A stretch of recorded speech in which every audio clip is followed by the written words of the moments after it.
একটা ছোট গ্রামে আয়েশা নামে একটি মেয়ে থাকত।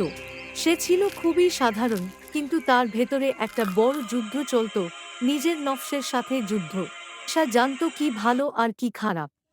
সে অনেক সময় রাগ করে ফেলত, মন না চাইতেও ভাইদের সাথে খারাপ ব্যবহার করত। সে চাইতো ভাইদের আচরণ ভালো হোক, বাবা ও মায়ের সাথে ভাইয়েরা ভালো ব্যবহার করুক, ভাইয়ে হিংসা না করুক। ব্যবহার না করলে সেও তাদের সাথে একই আচরণ করবে। এক সময় অলসতা চলে আসে, সে নামাজ ছেড়ে দিত আর নিজের মন যা চাইতো তাই করত। পরে আবার খুব কষ্ট পেত। সে ভাবত, আমি কেন নিজের মনকে নিয়ন্ত্রণ করতে পারি না।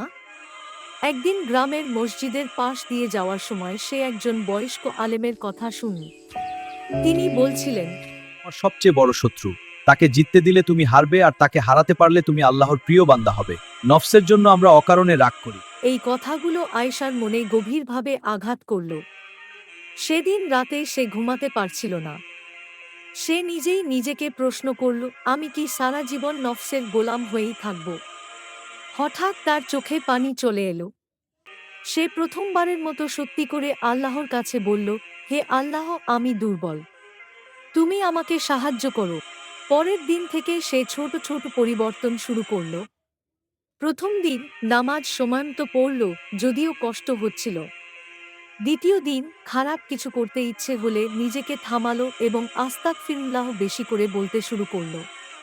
তৃতীয় দিন কুরআন পড়া শুরু করল, অল্প হলেও। প্রতিদিন তার নফস তাকে টানত, কিন্তু সে প্রতিবার নিজেকে বলতো, আজকে না, আমি আল্লাহর জন্য এটা ছাড়ছি। একদিন, 2 দিন, তারপর ধীরে ধীরে সে বদলাতে লাগল।